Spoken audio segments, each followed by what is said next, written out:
Namaskar, good evening, good morning, wherever you are. Here I am today, this time with another wonderful person with an entirely different theme from what I've been doing so far. I'm happy to introduce you to Yogi Kiran, as he is popularly known. His Yogi to his name has been given by Himalaya Yogi Mandala because he's an accomplished yogi teacher and accomplished yogi practitioner. Kiran is a social activist, former entrepreneur, a brilliant athlete, international speaker, and he founded a NGO called Think Peace in 2010, a not-for-profit organization. Generally, I don't give long introductions. Reason is that he has not come on the public domain so far. It's not easy for him to put him onto the public platforms. He keeps shy from media, has been working for a long time, as I said, since 2010. So it's important for me to introduce to him at a greater detail. He has trained under Himalaya yogis, and in his early days as social activist, he adopted 55 non-electrified tribal villages, and the number has gone to 230, where various kind of social programs are being done. His model is that he doesn't remain as a helping hand. He creates a community which will grow by itself, which will help itself. He just introduces the whole idea, brings them together, encourages them to do whatever they need to improve their life. After doing this, he got interested in the issue of persecuted minorities across the world. But since he works in Bharat, he decided to focus on the issue of refugees, especially those coming from neighboring countries, Hindus and Buddhists. To understand their plight, he undertook a 13,000-kilometer travel all over Bharat on a motorbike alone on his own, and of course he survived. So he's a yogi after all. And he moved from Gujarat, Kanyakumari, Delhi, Arunachal Pradesh, and back to Kanyakumari, and covered 18 states, covering 90 refugee camps, and then laid the foundation of Refugee Aid Project. And the objective is to ensure no one individual, no group, no government can take away the basic human rights of Indic people, and to live with dignity, freedom, and equality. This humanitarian effort again is financed by himself. That's very rare. He hasn't got any finance from somebody so far. He conducts very pure yoga lessons, personal yoga lessons when he goes to US and Australia, collects funds, and those funds are used, funneled back into this project. So that's the kind of commitment he has to this his project. So far, he has been able to benefit over 2 lakh Hindus and Buddhist refugees across several states, and he has given schools, he has created energy solutions, medical services, preschool setups, water infrastructure, and in various areas like from desert of Rajasthan to the Himalayas in Arunachal Pradesh. In fact, he had invited me for the inaugural of one of his school projects in Arunachal Pradesh, but unfortunately the time was not enough for me to go there. I'm sure I'll go one day. So with a bit lengthy introduction, which I normally don't do, but Kiran deserves much more than what I do. I hope he reaches out to larger people and people and appreciate the work he does and come to support him. So Kiran, welcome. I met Thank Kiran. you, Ji. Namaste. I met Kiran by my great fortune in Coorg. A wonderful lady called Chaya Nanjappa, who herself works with the tribals in Karnataka in Mysore region. She has a plan for tribal people to process herbs of various kinds and has been very successful. She brought together some people, out of which Kiran was one of them. It was my first meeting. I was very impressed. So, Kiran, I just introduce yourself. Anything that I missed out? Hanji. Where are you currently? I am currently in Delhi. We are doing a survey on our Hindu refugees, mostly coming from Pakistan, because we are planning to introduce a bill, Ji. So you have not missed anything. Just couple of things. Like for example, there are definitely a lot of people that have been supporting us, other than my yoga workshops. Yes, that is what God has given me. So I put my sweat and blood through yoga workshops, unwritten whatever they give as a bhiksha. I use it for the service. So it's service and spirituality. There are also organizations in US and all that have been really graceful. I was scared that they wouldn't support a cause like this, but they have opened their doors and been supporting for a while, Ji. And coming to not being in the media, for 7 years, I lived in the villages. So very few people have come all the way there. And in the last 2.5 years, as you mentioned, we have been only on the ground. I haven't been home for many years also, because and now I think it is time for the narrative to come out, for the facts to come out of the of the plights of the Hindu refugees coming from Pakistan, because as I said, we are planning to introduce a bill, for a Pakistani Hindu rehabilitation policy, which is basically a policy coming from the people. So now this step will definitely help us to take this narrative into people. Hence, I'm planning to come with the media, and no better than you to bless and take me forward on this. Actually, I am very small fry as compared to people who are media giants. My effort has been And to put in some good people, some good ideas onto social media, which is picked up by other people. So correct. we have I'm introducing the ideas of people who are working for the society, people who are working in different areas, and also introduce Correct. various regions of Bharat to people, because Bharat is so large that we don't even know what kind of country this is, what kind of people there are in different parts of Bharat. So there are a whole True. series of introducing Bharat to Bharatiyas. And you have Anji. traveled all of India. You have traveled 13,000 kilometers from Kanyakumari to entire Bharat, from north to south, east to west. So how do you look at Bharat after all your travel? You belong to, I think, Andhra, if I'm not wrong. Correct. I belong to Andhra Pradesh. Oh, My family oh, is based out of Guntur in Andhra Pradesh. yeah. I look at Bharat as we are very diverse country, and we only focus on the diversity, but there is also a singularity to this country. That is our culture. So there are few things, no matter how diverse we are, no matter how many languages we have, in the end, we all have the same kind of receiving, same kind of stories, and the history. We share a lot together. So we are diverse, and at the same time, we are one.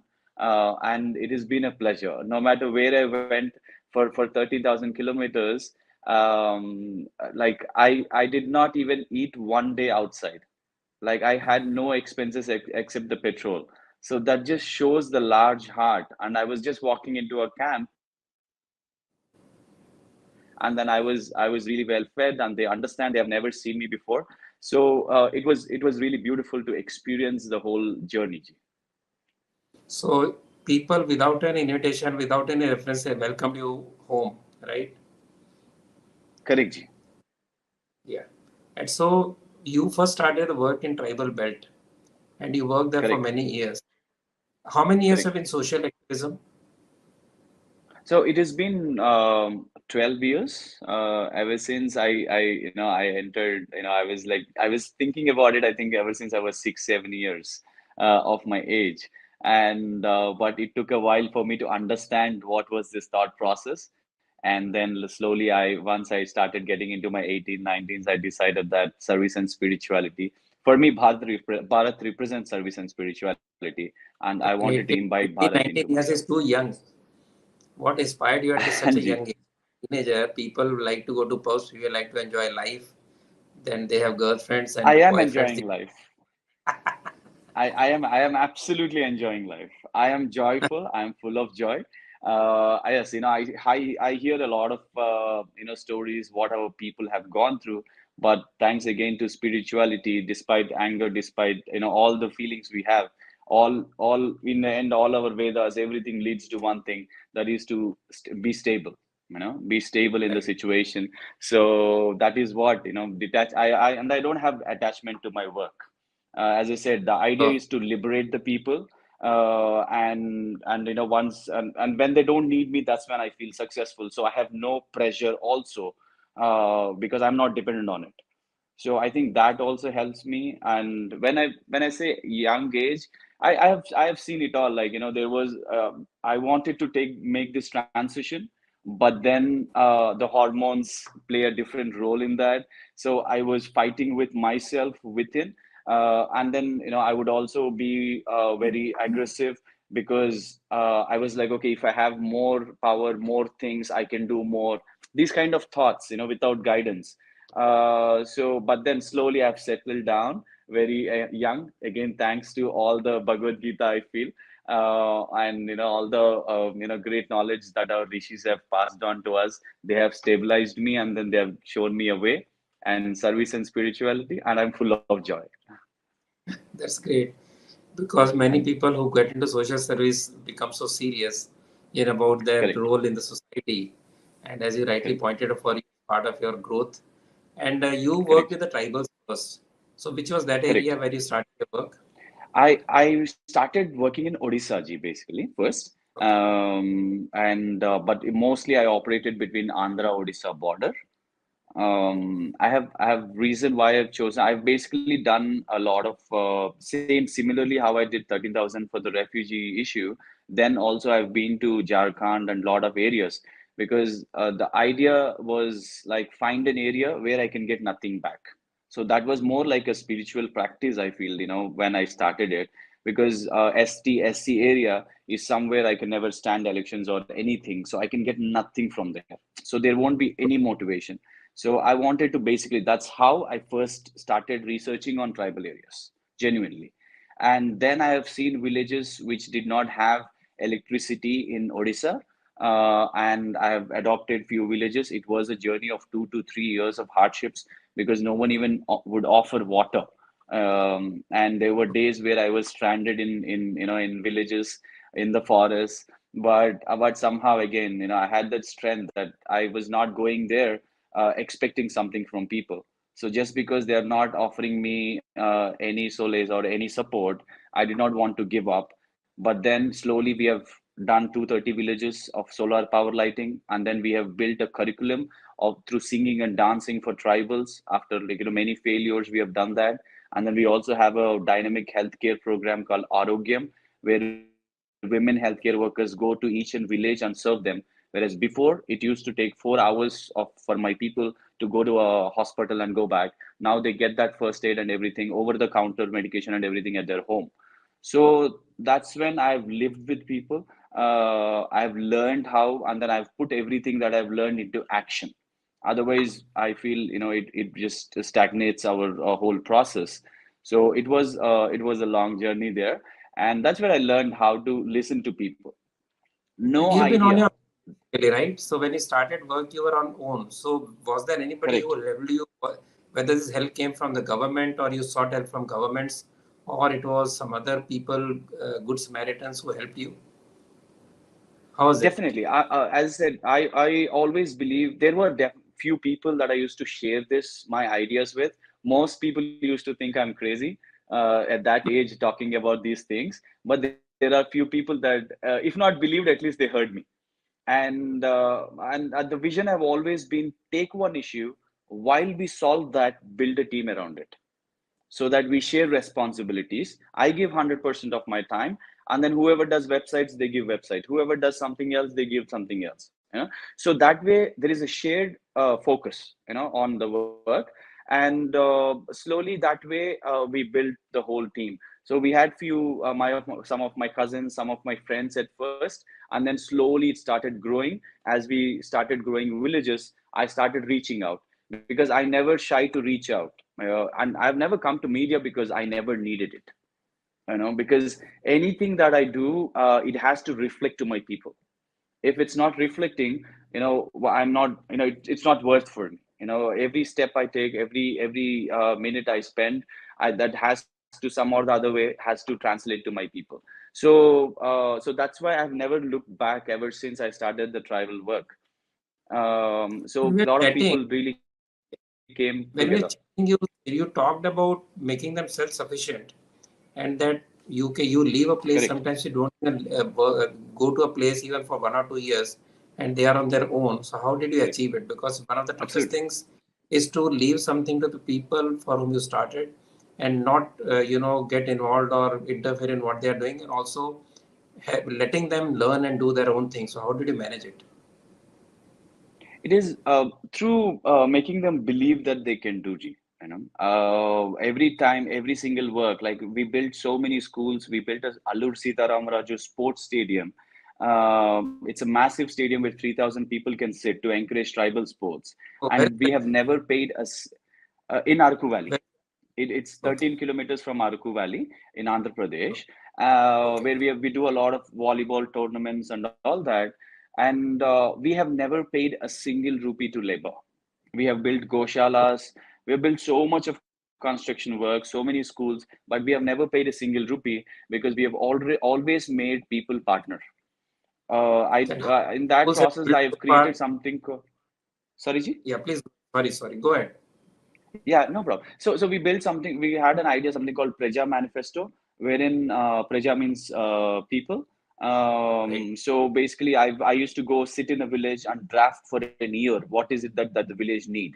And then the second thing is, okay, what is the first thing the government is going to give? Okay, let's say a road. So I say, okay, how to write a letter to a certain department to get a road. So I bring youth, teach them, let them do it. Of course, I used to use my influence to get that work done, but I would never tell them. So they always believe that they had that focus, they had that mental strength that they were building as they started work with us. And then in the end, last was us. Like whatever is not available in the village, like there is land available, there is labor available, there is mud available. So cement and few things, whatever is needed, only that we provided.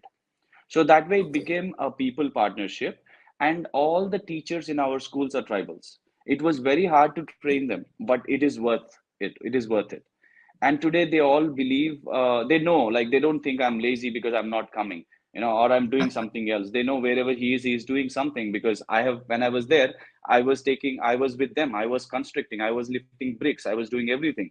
So that I think translates into an energy to them, and they know, okay, now sir have given this as a responsibility for us, and then we should take this forward. I haven't been there for 3 years, and it goes fantastic. I'm only call on maybe once in a week with them. So to summarize your work in tribal belt, I would can you just give an idea how many schools, how many projects did you have you been doing so far in tribal belt? So yes, so Almost we have now. about yes, Ji. So we Almost have going so the now. numbers in. So we run schools for 2 to 6 year old kids, because 6 years to 14 years government gives free education. So when I started working in tribal areas, government was already investing so much of our tax money beautifully into the schools, construction, and everything. There is no doubt about it. But what was happening was the dropout rates were over 90% because of Mm-hmm. different language. Like all our curriculums are in state language. Like for example, in Andhra it's Telugu, Odisha it's Odia, but they have their own languages. And then we learn True. the language between 2 to 5. So when they come to the school at 6, they're listening to a language that they have no idea about. Oh, So, and then they are so outdoorsy people. They know how to climb trees at by 4.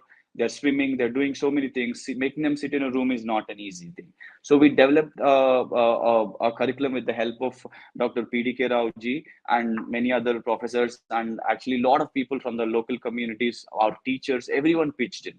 And then we developed a curriculum through singing and dancing.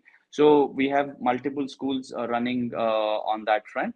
And then healthcare, we support about almost all the villages that we do there. okay. So to around 230 villages, as you said. Correct, correct, Jay. So what? Correct. So to take it further, what diverted your attention to the refugees, the Hindu and Buddhist refugees or minorities Uh, from neighboring countries? it was an evolution rather than diversion, Jay.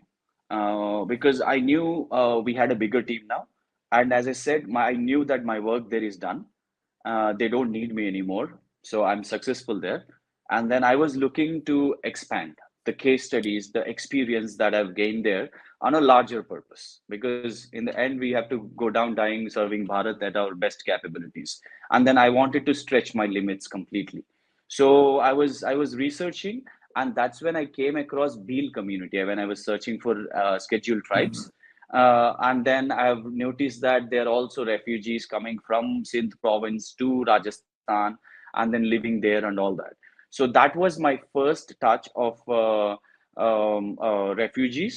After that, I started researching a bit more. I visited a camp in Adarsh Nagar of Delhi, and I've understood that it is a much bigger problem than it looks. And when I was inquiring, there were like only 5, 6 camps. That's how casually it was being spoken. Mm. So, but I knew it was bigger than that, because I think when I go to the camps or anywhere, the first thing I do is I shut my mouth completely. I just listen to people.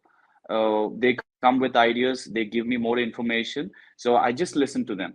So while I was listening, I was understanding that they were telling, okay, one of my family is in Radhanpur in Gujarat, someone is in Morbi in Gujarat, someone somewhere else. So it looks like so big. And then I remember I was talking to Swami Vigyananji, who I dearly look up to, and then he told me one thing, that why is it that everyone is doing in one camp or two camps? There must be more, you know. So that kind of validated my idea.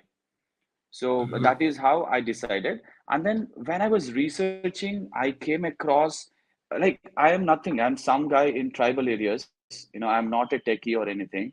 And then while in my research itself, I have seen the grave, atrocities that Sindh province Hindus are going through. So when the CAA came out, I was very happy, and I was actually thinking not to pursue that work anymore. Okay. So I was like, You thought okay, looks like it's done. Yeah, absolutely, absolutely. I was very happy that, okay, I don't have to focus on my energy. There are so many problems. So because as I said, I was not dependent on it. I was already having 2, 3 ideas. So I was okay, maybe let me focus there. And then I was trying to figure it out. And Mhm. but the kind of protests that have come out, without taking consideration of lakhs of people suffering for decades together. And when True. the in March, when the protests have completed, when I saw them celebrate the win, that they have kind of temporarily at least have frozen this thing. So Mhm. that have triggered, because I've already know the pain. I've read about our brave sister Rinkle Kumari, what she went through in 2012, which is open. It is available for anyone to Google, and how blatantly can someone ignore our problems just to safeguard their ideology, what they believed in. They're doing for good or bad is something is not that's not what I'm talking about. They may think they're doing good Mhm. only, but they have blatantly ignored a genocide. True. So then for me, the argument was very clear that, see, a refugee is an individual who is forced out of their country because of war, religious persecution, or natural disaster. That's a refugee. So True. now, when a Hindu is religiously persecuted, he is coming to Bharat, he is a refugee. Whereas a True. Muslim that's coming from Bangladesh or someone is a migrant. They are coming for a better True. life. That is a different problem. This is a different problem. A Mexican coming to US is different from a Syrian going to US. They have different laws, but they have True. mixed it, confused it, and then frozen it. So that's when I've decided that as long as I have strength in me, I want to pursue this. I want to turn this into a win for our nation and for our people. Hence, I think in the next 4 months, I've planned everything, and then I started taking up the Bharat Refugee Yatra. See, I have also gone to Yamuna camps of Sindhi refugees, and I have seen some organizations working there. Sometimes also working at cross purposes, but they are working there, working on their own. Correct. Some good, some village. So, having met them all in Udaipur, Jaipur, I met them all in Delhi. I met them also in other places. So, how do you think your work will be different, complementary, or different from what they are doing? So at first, when I started, I wanted to bring together the issue of Elam Tamil brothers and sisters in Kanyakumari, because most of them are Hindu community, and then Pakistani refugees from Sindh province, and then the Bangladeshi Hindus. So so basically I wanted to bring all of that under a one umbrella. I think so. I thought, okay, let us make it one big thing. But then, after I Mhm. did my research, I've understood that these are three different problems. So, hence, we have policy 1.0, that's for Pakistan. We are also working on a different policy for Bangladesh and Sri Lanka now. So, those are in the making. When I went to these camps, there is definitely no doubt that everyone is working on it. But they're all mostly working on the documentation, which is a very, very important thing. So they are helping people on how to apply for LTVs, how to process the citizenship. As I said, 11 years CAA is nothing new. It is basically it is an amendment. So 11 years before we our people used to get citizenship. Now we have cut it down to 6 years. Fabulous idea. Overnight, So six that, years. but then to You are the process saying, and all just that a they were moment, working on it. Correct, just a correct. moment. You are But saying now, if CA is correct, implemented, correct, it takes 6 years for the citizenship. correct. Oh, okay. So before 2014, anyone who have come before December end of 2014, only they are eligible for CAAG basically. Right. So and then when I was moving around the camps, I said they are working on the documentation because of the lack of resources. So that is all they have, and that is what they're thinking is the best. Definitely, like Adarsh Nagar camp, there is amazing like Sachin Bhai and Vikram Bhai and all from US, Sashib Kejriwal ji and all. They are doing their best to support one camp, and then they have done fabulous work. But then, as I said, it is spread across, and there are definitely people working on it on documentation. I picked up the socio-economic development part because I Okay. had a robust number of people. I had great support from US and Australia that I've built while I was solving the camps. The organizations that were already existing have been doing tremendous job on documentation and documentation support and acquiring citizenship and all those things. And but I have, as I said, when I went to them, I went with the mindset to listen to our people. So Mhm. I every idea we that came out, the socioeconomic development we did was from the people. And all I did was they set the problems, and then all we did was to find solutions and then execute it along with them. So that is where I think we have intervened. Like for example, in Kanyakumari, we had camps that were using 14 families were using one toilet. So we brought it down significantly. And then in Jaisalmer, most of our women, like 8 o'clock, the kids leave, husbands leave, so they would start around 10, 11 in that desert heat. They would go around to bring twigs in order to cook food. So there we have replaced the stoves. Kids would take about 6 hours, 6 to 13 kilometers to go to a school. So there, what we have done is we have given them cycles and water in the camps that are needed. We have renovated almost like renovated 13 schools in Arunachal Pradesh. So these are all works that were hampering their growth. So what I did was the idea was to bring out a policy, but meanwhile the policy and the documentation work is happening. They cannot survive that what they were going through, and so True. there were many camps which was needed solar. Like we recently completed the solar project. There are individual houses spread out in like 3-4 kilometers thrown out around Jaisalmer to Pakistan border. So Okay. we reached out to the last home possible, and then we have lit up their homes because they did not have electricity. So it was Mhm. very important to socio-economically uplift our people while also working with the government because we don't have full control on that.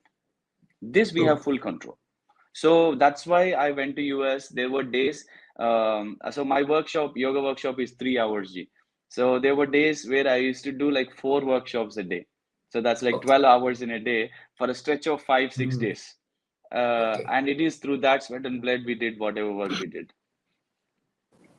That just reminds me, since you talked about making houses for them and doing something for their cooking and education, the recent demolition of Jodhpur, hutments of refugees.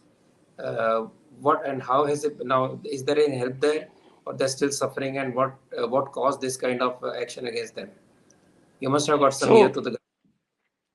correct, Ji. Correct, Ji. There are several elements to it on why that was brought down, but which is unfortunate, and that should have never been the action that they take without any intimation.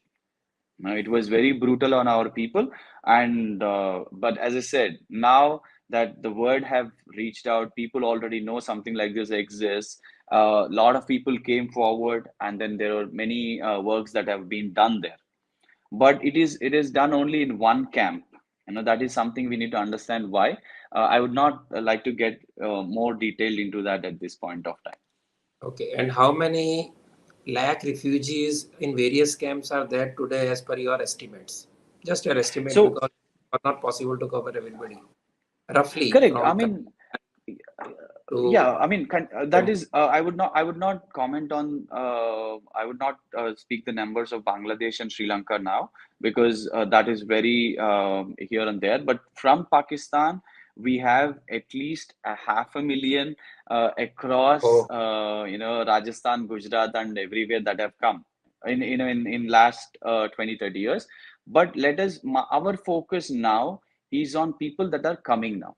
So 2014, okay, CA covers it, but actually it is after 2012, 2013 is when the migration have increased big time. Like for example, in last 1 year from March 22 to now, only Jodhpur have received over 1,500 families. And when I'm talking okay, about a family, an average of our Hindu family in Pakistan, Sindh province is 6 to 7. okay. So, and then in Jodhpur, we have 650 families that have come. At So is least it because 4,000 families. okay? Hanji. Do you think it is because of a rising persecution? It is definitely because of rising persecution. And also, they have decided to not stay there anymore. There are lakhs of people looking towards Bharat, and this is also because normally it have all started mostly from after 2008, after the Ram Mandir Hmm. judgment came out. Because anything that happens in Bharat, the persecution happens to our people in Pakistan, because that is there where they can do something, they can act, they can vent their anger. So Hmm. our people have become like a guinea pigs to these extreme elements. Hmm. And like for example, India won a match in a World Cup against Pakistan. The temples go down there. So Right. after 2008, people have started moving towards India. And after once, what happened is it's always the youngest generation, younger community that comes first. And then once they settle, they try to bring the rest of the families along with them. Now Hmm. we are on that family reunification phase, Oh, which is a basic human right that families have to be living together. hmm, So now we are going through that phase. It is only going to increase in the next coming years. it's quite worrisome actually. So Hanji. because the kind of politics that we are playing in India and the kind of paralysis to this whole excess of CA and the cutoff date of 2014, I think is going to create huge human tragedy in coming times. So Correct. I cannot predict how it will move. But as far as you're concerned, involved in this work, what are future plans before we close? Our future plans is we are focusing on two things. We have released two action plans till now, which have supported about 280,000 of our people, be it Buddhists and Hindu community until now. And we have completed those projects. Whatever people needed, whatever we knew, we have completed that. We are focusing on two things. Number one is something we are calling as 1 acre project, wherein we want to build a transit home project for our people. So we are planning to take an area in Mehsana, Radhanpur, wherein we are Oh, planning to build 200 homes, wherein people can come, stay there for 6 months, and then we give them groceries. We facilitate everything to them. Because today we are right now, there is a survey running. We are doing in all the camps for to support the bill that we are planning to introduce in the parliament, which says 63% of the families that are coming to Bharat are coming with an mhm. average money of 4,300 rupees.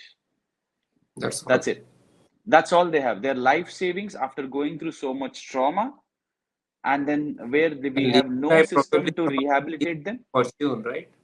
Some of them are Correct. left with So when fortune. Hanji, absolutely. So when they arrive in Bharat, all they have average money is 4,000 rupees. So we won't even step out of our house. Imagine that's the only 4,000. So what I see is that immense strength in our people.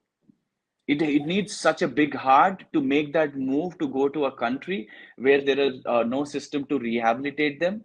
And then if you look at them in the camps, they're always smiling. So that is how bad they are coming. So and then in fact when I'm going walking, they'll be like, Kiran bhai, koi baat nahi, ye ye guzar jayega. एक ना एक दिन आप जैसे लोग हैं, सब है, भारत है, हमारा राम जी है, ये सब चले जाएगा एक दिन, पर हम सेफ है, हम सिक्योर है, तो ये सब हम we'll go through this pain for now. We have gone through too much. So that is the mindset, positive mindset they come with. So it is our rebuilding their lives is a civilization responsibility we owe to ourselves. True. No? So hence we are doing that. We are planning and we are already looking for a land. So that would be our focus, a transit housing project.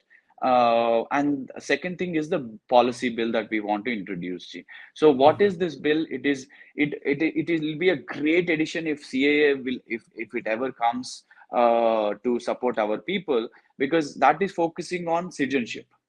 Our bill is focusing only on rehabilitation of the people that are going to come to Bharat. True. Because when they said when they come, they are coming and living like beggars for the first few months. So they don't deserve that. They deserve dignity. So what all we are asking in that bill is they come. We have a fabulous security system. Probably the next best to Israel or the best. That's how amazing our IB and our RAW and everything works, because everything is so beautifully monitored. They need, before they come to Bharat, they need a guarantor, in Bharat. So no one is going to play with that. No one is just going to give it, because if someone goes missing, IB is going to pick them for life. So guarantor is the first thing. After they come to Bharat, they need, within 24 hours, they need to go to FRRO, Foreign Regional Registration Office. Okay. And then wherever they are tracked. So we have a beautiful security system. So it is not easy for someone to break this pattern. So I believe in our security system. Hence, what we are asking is once they come to FRRO, we give them a refugee card. Right. Give them a card. First, recognize that they are a refugee. Through that, we are also addressing. See, when someone is in problem, first thing that we need to do is recognize that at least. True. So we are giving them a refugee, till telling that you have gone through enough. So at least that assurance and some identity they deserve. So under that card, we want again the government to do what we are doing in a very small way. In the end, government is the ultimate system. Government, everything need to be handed over to the government is what I believe in, because there cannot be a robust system than that.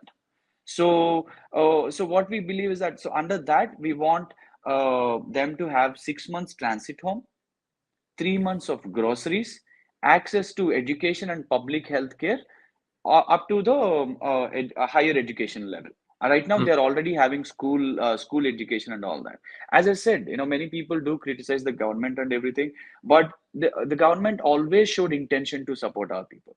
In December 2015, there was a circular that was released very clearly to let the kids of Pakistani Hindus to be allowed in the school. Do not harass them unless they are doing anything illegal.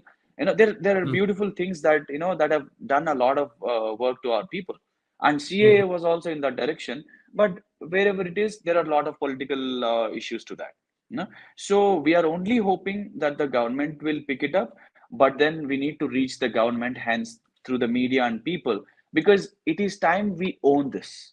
Like Article 370, Ram Mandir, every Hindu owned it. So Pakistani Hindu refugees are something that every Hindu has to own it today. Every Indic religion person has to own it, and every secular person also need to own it. True. If you are telling this is only done by an extreme person of some religion, and then the rest of them are playing victim, you cannot play a victim today, unless you have to come and join us in this work. And all these Dalit organizations, all of them need to come, because most of these people are scheduled caste and scheduled tribe communities. All the left, everyone needs to join for this, because this is the biggest human right crisis that is being ignored by international communities. So we as a Bharat need to build our own systems in order to tackle this issue. So that bill, what we are introducing, in that we are asking couple of things, because we are not at all touching citizenship, because I don't believe in demanding citizenship in 2 years, 3 years, because IB and RAW, they'll have their own process to do it. But meanwhile, we need to give them respite. What we are few things that we are asking when it comes to visas is, if there is any girl family, that is like any girl that is under 14 in Pakistan, if that Mhm. family is applying for a visa, kindly, put it on a cruise mode, like kindly make it faster, in a fast Mhm. track mode, because within 2 or 3 weeks you need to give, because that girl is in danger zone, because True. 1340 girls, to our knowledge, go missing between the age of 11 to 16 in in Sindh province alone. Okay. Per year. There are a lot of reports that says 1,000 girls go missing. You are saying Okay, even let's take 1,000. Yes, so 1340 per year. per year, and this is a consistently happening over 2 decades. Right. So it's That's not true. like a 1 year it happened. So at Mhm. least 1,000 girls, between the age of little girls are going between 11 to 16. This should be picked up by every feminist organization, because they're our girls, our sisters are being used as a commodity. True. So feminists, everyone needs to come together. Everyone needs to support and bring this thing to the government, and then make sure that they get a status in Bharat. And this can also open lot of gates for us, because once they have refugee status, there are many countries that are accepting refugees, True. and these are the strongest Indic people on the planet, undoubtedly. And then if we as Bharat and fellow Indic people can help them resettle, they will become like an umbrella, and then safeguard our country for generations to come. It's wonderful, wonderful, Kiran. You have given a very small glimpse of what you are doing, and I would request you send me your email and your contact and your website, which will display Hanji, in this YouTube when it is released. And we hope Hanji, that people get more informed what we have recorded today, and they reach out to you and also reach out to the government, to the people who are suffering, and we can do something Hanji, good. Thank you so much. 100%. Ji. Thank Thank you you so so much. much for having me here. Namaste. Jai Namaste. Shri Ram.